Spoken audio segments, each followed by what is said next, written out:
Good evening and welcome. Tonight's story takes you out across the inn yard, through the rain, to the old stone stable where the horses are settling for the night. You are the ostler here, and there is nothing left to do now but the gentle work of putting them all to bed. It is a small thing, this evening's task, and an easy one. The rain is falling soft and steady on the roof. The horses are quiet, and the lantern is lit. There is no part of it you have not done 1,000 times, and your hands know the way of it without your thinking, and the horses know your step before they see you. You may stay with me as long as you like, or you may slip away into sleep whenever you please. There is no ending you need to reach. If you drift off in the warm dark before the last horse is settled, that is exactly as it should be. Settle in now. Let the bed take your weight. Let your eyes stay closed. There is nowhere to be but here, and all the warm dark of the stable to rest in. Before the story begins, let yourself settle.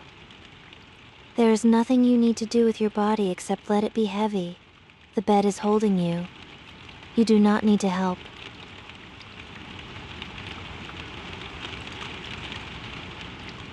Take a slow breath in through your nose, gentle and unhurried. Hold it for a moment, soft at the top, and let it go, slowly, all the way out, a little longer than the breath that came in.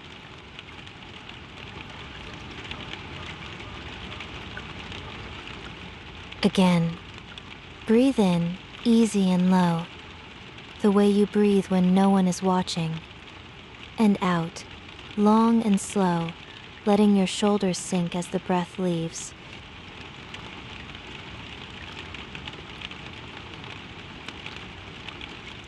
One more, in, gently, and out, slowly. And as the breath goes, let your jaw soften. Let your hands uncurl. Let the weight of the day drain down through the mattress and away.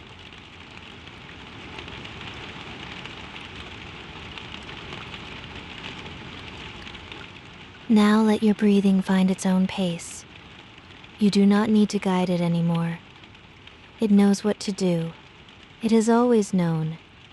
Every breath from here is one step further into rest.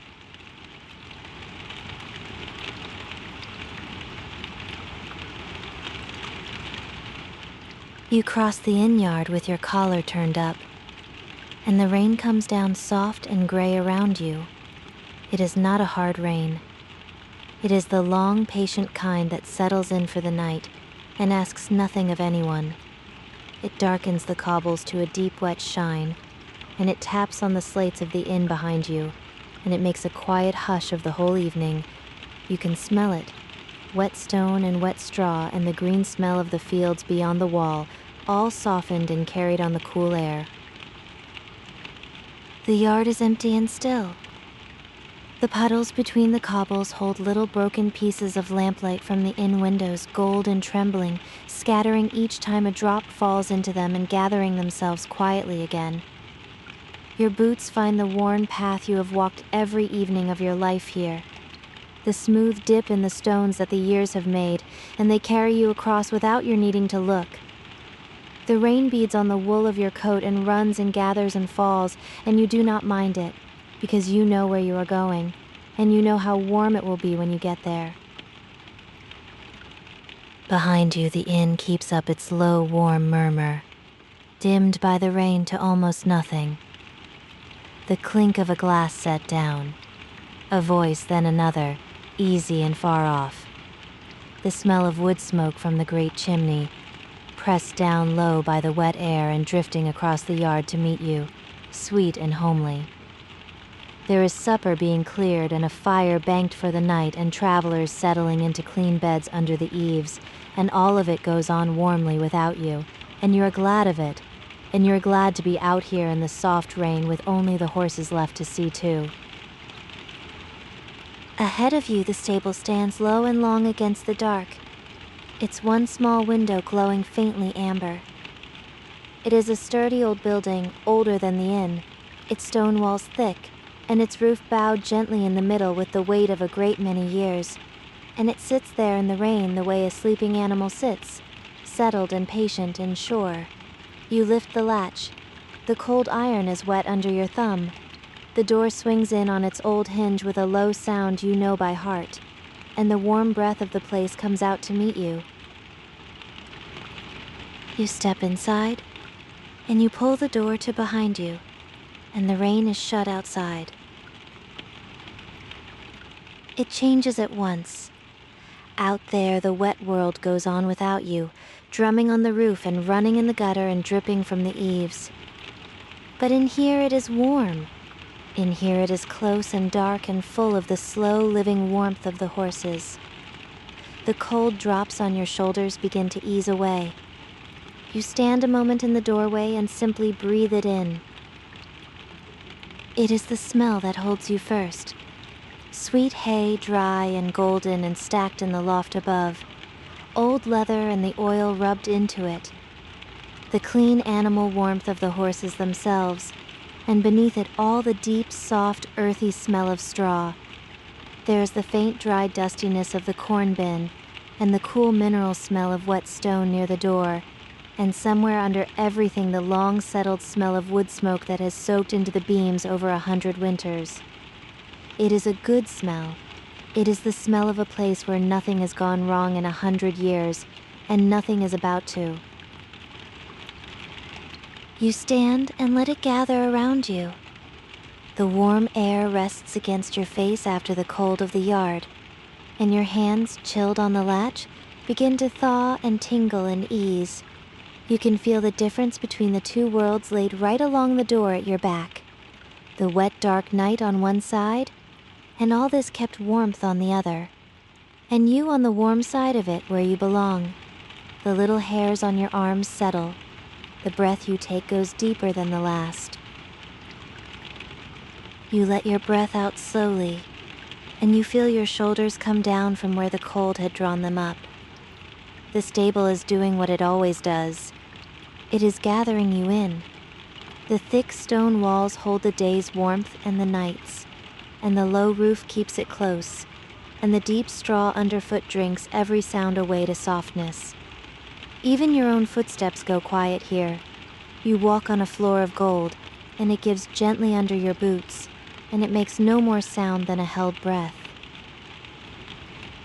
The small window beside the door is fogged a little with the warmth of the place, and the rain runs down the outside of it in slow wandering lines, each one catching a thread of lantern light as it goes.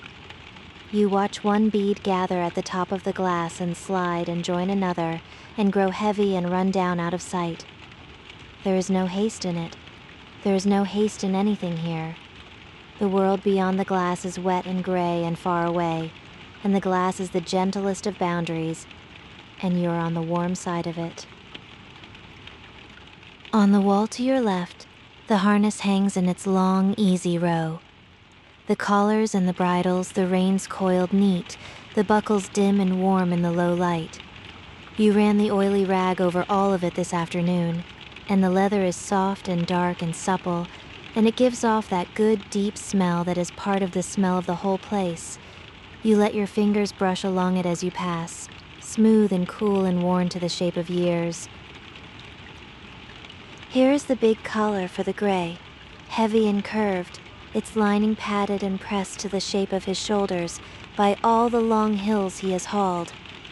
Here are the bridles in a row, the bits hanging quiet, the cheek pieces oiled and easy. Here are the reins, coiled in their loose figures and hung on their pegs, and the long traces and the breeching straps, each in its place, each where your hand would find it in the dark. Nothing to mend. Nothing left undone. They only hang there, resting too, waiting for a morning that is hours and hours away.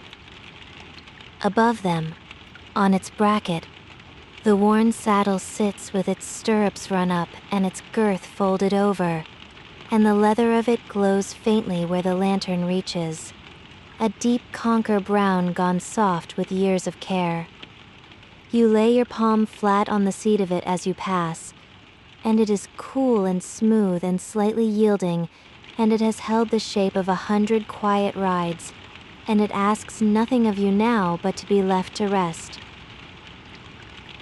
A little further along, set into the thick of the wall, is the corn bin, its heavy lid worn pale and smooth where hands have lifted it 1,000 times.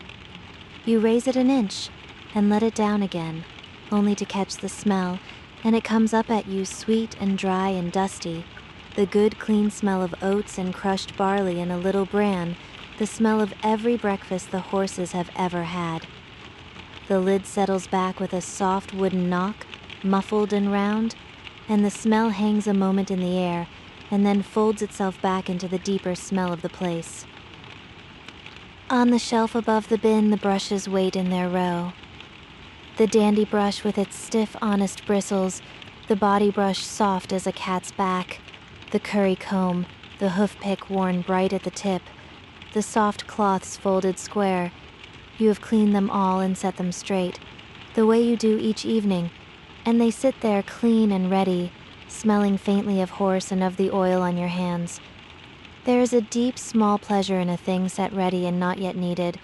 You take up the body brush and a wisp of twisted straw and carry them with you, and you leave the rest to wait for the morning.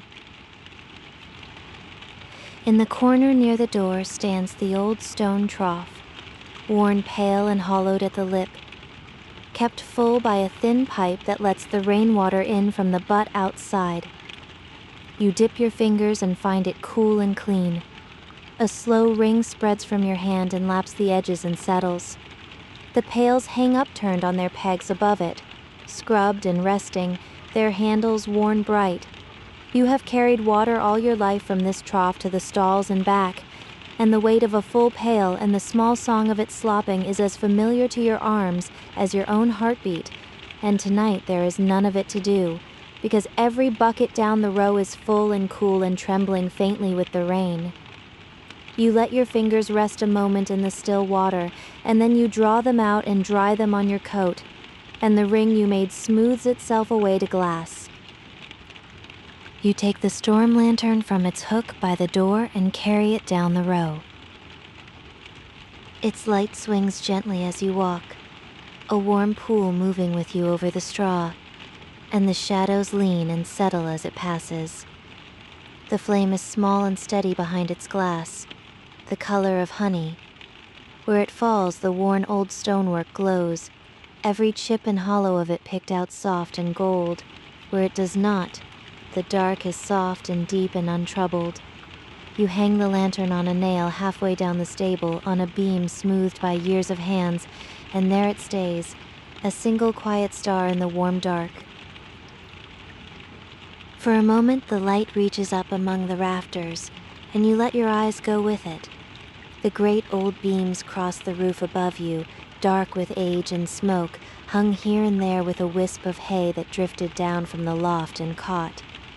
Up in the angle where the beams meet the wall, the swallows have their nests, small cups of dried mud tucked snug under the eaves, empty now and quiet in the cool of the night, waiting through the dark hours for their small busy summer owners to wake. The lantern light does not quite reach them. They are only soft shapes in the high dark, resting as everything here is resting.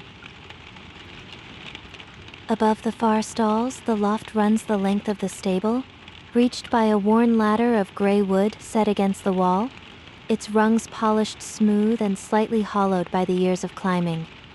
Up there, the hay is stacked deep and golden, the whole summer's cutting brought in dry and sweet, bale on bale into the dark under the roof. You do not need to go up tonight. You fork down all that the horses will want hours ago, and it lies ready in their racks. But you can smell it from here, the great quiet weight of it, meadow and clover and the long-gone warmth of August, breathing down softly into the cool of the night. A few loose stems hang over the edge of the loft floor and stir a little when the air moves, and are still. On the end of the hay bale by the wall, the stable cat is curled into herself, a small warm coil of tabby in the straw. She has been there since before you came in, and she will be there long after you have gone, and she does not trouble to lift her head for you now. One ear turns a little at your step, and her paws press and ease against the straw, needing some dream, and then she is still again, breathing slow, the smallest rise and fall in the lantern light. You let her be. She is the warmest sleeper in the whole warm place, and she knows things about resting that no one ever had to teach her. The horses turn their heads to watch you come, slow and unhurried, the way horses do when they know a friend. An ear swivels here. A soft snort sounds there. One of them shifts its weight in the straw. A great gentle settling sound, and then is still again. They are glad you have come in their quiet way, but they are not waiting on you. They are already halfway into the night. There are 4 of them tonight, each in a stall of its own, each deep in straw to the fetlock. You can hear them more than see them at the far end of the row, the slow shift and breath of them, the soft pull of hay, the small wooden creak as one leans an easy shoulder against the rail. The lantern lights the near stalls gold and leaves the far ones in soft brown dusk, and you will carry the light to each of them in turn, slow and certain, the way you always do. The first is the big gray, broad and patient, who has hauled the carrier's cart up the hill more times than anyone could count. He lowers his great head as you reach him and breathes out long and slow against your sleeve. You feel the warmth of it. You lay your hand flat on his neck, on the warm, dark slope of him, and you can feel the slow, steady drum of the life in him, unhurried, content. You have already fed them. Earlier, while the light still held, you carried the buckets and forked the hay, and now the work is nearly done. There is only the settling left, the quiet last round before the lantern goes low. You take up the wisp of twisted straw, and you begin to rub the gray down. You work along his shoulder in long, slow strokes the way he likes, smoothing the damp from his coat where the day's rain caught him on the road. The straw whispers against him. He leans into it a little, into your hand, and his eyes go half closed. There is no haste in it. There is no end you are working towards. There is only the slow back and forth, the warm hide under your hands, the soft sound of the straw, the rain far off on the roof. The smell of him rises warm around you. Horse and hay and rain and the clean, cold edge of the night, all mixed together in the lantern light. Under the straw wisp, his coat goes from damp and dull to dry and softly shining. The dapples coming up gray on gray, ring on faint ring, like the markings the wind leaves on water. You follow them with your eyes as your hand follows them, and there is something restful in it, a pattern with no meaning and no end, only there to be looked at and let go. You move down his side, smoothing along the broad, warm barrel of him, down the slope of his haunch, easing the wet of the day out of his coat until it lies dark and smooth again. He stands square and still for you, trusting, his weight set heavy and easy in the straw. Now and then he shifts a hoof, and the straw whispers and settles. Now and then he breathes out long through his nose, a soft, rolling sound, and you feel the warmth of it move past you in the dark. You take up the body brush then, and pass it over him in long sweeps, and where the brush goes his coat warms and gleams, and the small gray dust of the day lifts away into the lantern light and drifts, and is gone. You lean a little into each stroke, your shoulder behind it, and he leans a little back, and the two of you settle into the slow rhythm of it together. His head sinks. His lower lip goes loose. The great patient bulk of him gives itself over by inches to the warmth and the brushing and the night. You crouch a moment and run your hand down each of his great legs, feeling for nothing in particular, only the cool and the warm of him, only making sure all is well, the way you have done 1,000 evenings. All is well. It is always well. The legs are sound and cool, the hooves are clean and dry on their bed of straw, and the big gray only turns his head to watch you with one dark, gentle eye. You take up each great hoof in turn, and rest it on your knee and run the pick around it, clearing the small, packed earth of the road, and he gives you each foot the moment you ask, leaning his weight onto the others, trusting you to hold him. The feel of his hoof in your hands is cool and hard and smooth, and the straw beneath is soft, and you set each foot down again gently into the gold. He is the steadiest creature you have ever known, this big gray. Nothing in the world unsettles him. A cart rattling, a gate banging in the wind, a dog underfoot, the long pull of the steepest hill and the worst of the weather, and he takes it all the same slow, patient way, leaning into the collar, setting one great hoof down after another, sure and easy, certain it will be done because it has always been done. To stand beside him in the warm dark is to borrow a little of that. The day shrinks to its right small size. The road is over, the hill is hauled, there is only the warm stall and the deep straw and the long good night ahead, and he knows it, and he lets you know it, breathing slow against your sleeve. When he is dry and easy, you give his neck a last slow stroke, and you draw your hand down the long, warm length of his face, over the soft muzzle, and he breathes into your palm, and you move on. In the next stall, the bay mare is already half asleep.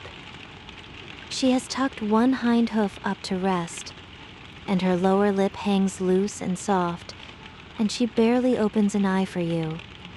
You check her water. The bucket is full and cool, the surface trembling a little with the far-off drumming of the rain, and on it floats one drifting wisp of hay turning slow. You run your hand down her flank, warm and round and rising slow with her breath, and you draw the blanket a little higher over her back against the chill of the small hours. She sighs. It is a long, deep, contented sigh, the kind a horse gives when the day is over, and the night is good, and there is nothing left to want. You stand and listen to it, and something in your own chest loosens to hear it. She is the gentle one, the bay, soft-eyed and easy, the one the children always go to first. Her coat is the deep red-brown of a chestnut horse chestnut, fresh from its shell, and her mane and tail are near black, and she has a small white star on her brow that you can just make out now in the low light, a pale, soft mark in the dark of her face. You touch it with your thumb, the way you always do, a small private blessing at the end of the day, and she lets you, her eye drifting closed beneath your hand. Her ears are loose and sideways, the way ears go when a horse has stopped minding the world at all. She is warm right through. She is safe right through. There is not a worry left anywhere in the long, warm length of her. This is the part of the day you love the best, though you would not say so to anyone. Not the road, not the harnessing, not the bright cold mornings, but this, the lamp lit, the work nearly done. The horses going down one by one into the warm and the dark, and the rain shutting the rest of the world quietly away. There is nothing here that needs you to be clever or quick. There is only the slow kindness of putting a tired creature to bed over and over until they are all asleep. You smooth the blanket flat across her, your palm running along the rough, warm wool, and you tuck it just so at the shoulder. She does not stir. She has given herself over to the night already, all that great warm weight of her balanced and easy on 3 rested legs, the 4th tipped up to doze. Her mane lies soft along her neck where you combed it earlier, and her breath comes slow, and the lantern light catches the long lashes over her closed eye and makes a faint gold fringe of them. You draw the comb once more through her mane, gently, only because it is a pleasant thing to do, and there is no reason not to, parting the dark hair, and smoothing it to one side, and she lets her head sink a little lower as you do it. The forelock falls soft between her ears. You smooth it flat with 2 fingers. She is so nearly asleep now that your touch only sinks her deeper, and you slow your hand to match her, slower and slower, until you are barely there at all. You fork a little more straw into her bedding, banking it up soft and deep around her, golden in the lantern light. It falls with a dry, gentle rustle. She shifts her weight and settles deeper into it, and you hear her hooves find the soft floor beneath, and then she is still. The rain goes on above you even, and unhurried. It runs along the roof and finds its old ways down, the small steady trickle in the gutter, the slow drip from the eaves into the water butt below, a soft and rounded note that comes again and again. You have heard it on 100 nights like this. It is one of the kindest sounds, you know. It does not ask to be listened to. It only goes on, the way the dark goes on, the way the warmth goes on, a thing you can lean your whole tiredness against and trust to hold. You move on down the row, and the lantern light comes with you only as far as its reach, and behind you the stalls go gently dark again. The 3rd horse is the young one, the chestnut, still half a foal in his ways. He noses at your pocket, hopeful, and finds nothing but the smell of hay, and forgives you for it at once. You scratch the place he can never reach, high on his withers, and he stretches his neck and curls his lip and leans his whole warm weight against the rail to be closer to your hand. You laugh, low and quiet, and he sighs and lets his head drop. He is tired. The day has been long for him, all new things and far places, and now the day is done. You run the soft brush over him, over the warm brown of his coat, until his eyes grow heavy and his head hangs lower and lower in the warm dark. The brush moves in slow circles, and the dust of the day lifts away, and his coat warms and gleams under it, red gold where the lantern finds it, deep brown where it does not. You work along his neck and his shoulder and down his soft young side, and you feel the last of his full fidget go out of him under your hand, the small, eager shifting easing into stillness. He leans, and you lean back against him a little, and the 2 of you stand there together in the lantern light, neither of you in any haste at all. His breathing slows, his weight grows still. The hopeful tug of him eases away into something softer, heavier, calmer. There is a soft white snip on his nose, no bigger than a thumbprint, and a few pale hairs in his tail where he is still half a baby, and his hooves are small and neat, and new under the great work they will one day do. He has none of that work yet. Tonight he is only a tired young thing in deep straw, leaning on a friend, learning the oldest lesson there is, which is how to let the day go and sink down warm into the dark. You teach it to him the only way it can be taught, by standing quiet and letting him lean, and asking nothing back. He is going down into sleep the way the young ones do, all at once and trustingly. And you slow your hand as he goes, gentler and gentler, until you are barely touching him, until he is barely awake. His muzzle comes to rest against your shoulder. His breath is warm and slow and sweet with hay against your neck. You stand and let him lean, and you do not move, because there is nowhere you would rather be than holding up a sleepy young horse in the warm dark while the rain comes down. You bank his straw up deeper while he stands there drowsing, soft and golden around his feet, so that when his legs fold under him at last, he will fold into warmth. And the last is the old mare, the kind one, who has seen everything and worries about none of it. She does not even lift her head. She only flicks one ear towards you and goes on with her hay, drawing it from the rack in slow, soft pulls, her jaw moving in a steady, peaceful rhythm. You stand at her stall and you listen to her eat, the slow, rhythmic munching, the shift of straw, the deep, even bellows of her breathing. You add a forkful of hay to her rack, and she nudges into it, unhurried, and the sweet, dry smell of it fills the stall.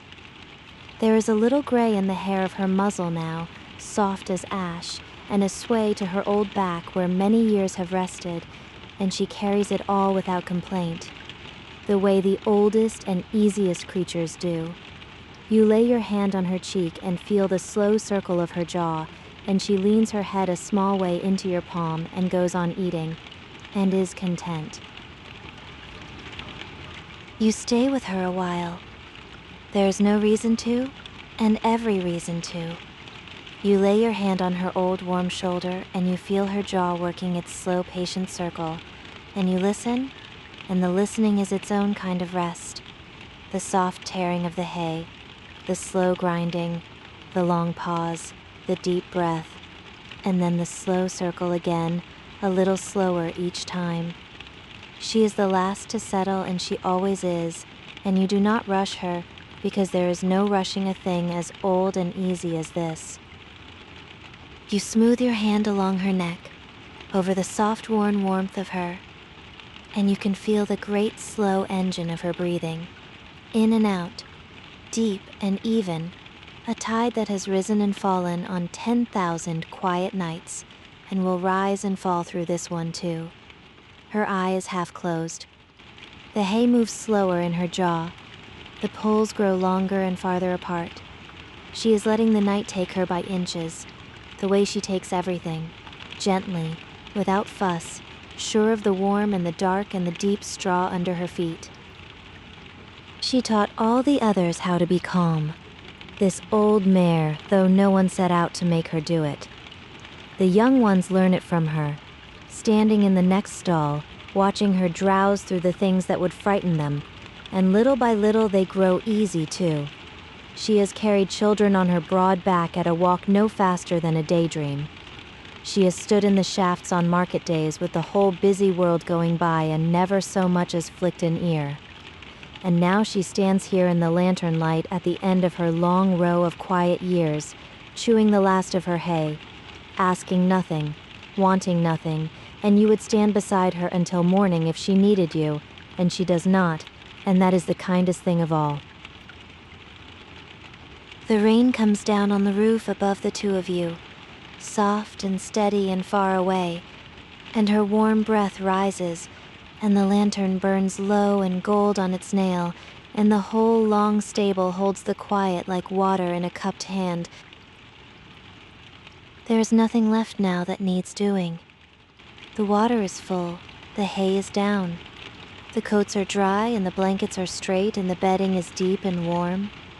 The horses are at their ease, every one of them, in the close dark of the stable, with the rain shut safely outside. You walk the row once more, slow, the way you always do, only to be sure, though you are already sure. Past the old mare with her slowing jaw, past the young chestnut, his head hung low, his weight gone easy, past the bay mare deep asleep under her blanket, the gold fringe of her lashes still past the big gray square and steady, his great patient bulk at rest. You touch each of them as you pass, a hand laid flat on a warm flank, a palm to a soft muzzle, and each of them is warm, and each of them is well, and each of them lets you pass without waking. The cat has not moved on her bale. The harness rests on its wall. The brushes wait in their row. The corn bin sleeps under its worn lid. The swallows' nests are quiet in the high dark. Everything in the long stone room is exactly where it should be, and exactly as warm as it should be, and there is not one thing left in all the world that wants doing tonight. You take the lantern down from its nail and you carry it back to the door, and you turn its little wheel, and the flame sinks low. The warm pool of light grows smaller and softer. The shadows come gently in from the corners and fold themselves over the stalls, over the broad backs of the horses, over the deep gold of the straw. It is not a dark to be afraid of. It is a warm dark, a full dark, the dark of a place where every living thing is safe and fed and resting.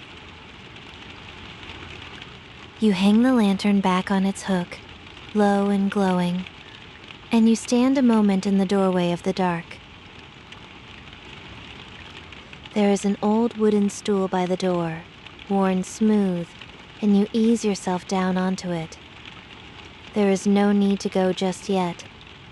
The rain is falling, and the yard is wet, and the inn across the way glows soft behind its small bright windows, and you are warm here, and the horses are warm, and the night is long. You rest your back against the old stone wall. You feel its kept warmth through your coat. You let your hands lie open and easy in your lap, and you let yourself be still. The horses breathe. That is all there is now. 4 slow sets of breath, rising and falling, deep and even, filling the warm air of the stable.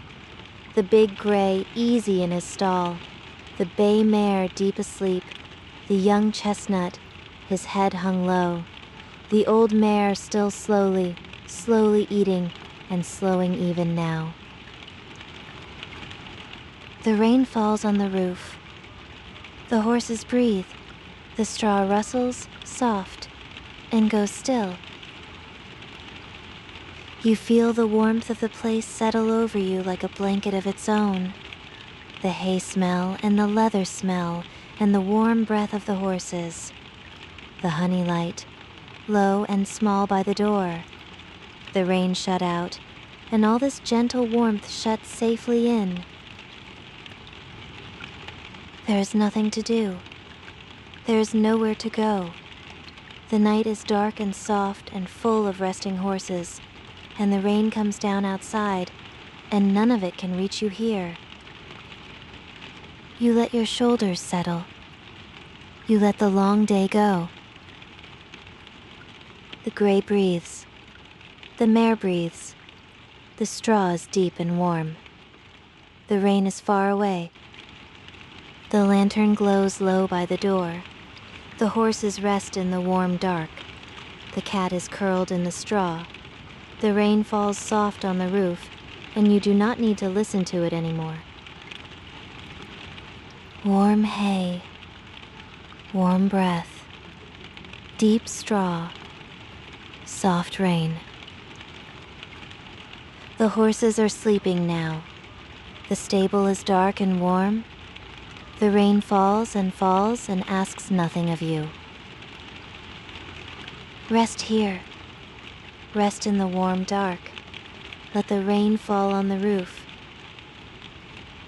The horses breathe, slow and deep. The straw is soft. The night is kind. Warm dark, soft rain, slow breath. Nothing to do. Nowhere to go. The rain on the roof. The horses at rest. The warm dark holding all of it. And you, and the long, slow night. Let the rain fall. Let the horses sleep. Let the warmth come over you like a blanket. The lantern is low. The straw is deep. The breath is slow. The rain is far. The gray is sleeping. The mare is sleeping. The young one is sleeping. The old one is sleeping. And the rain falls on. Warm hay, soft straw, low light, slow breath. Rest now. The rain falls on. The horses are sleeping. And so may you.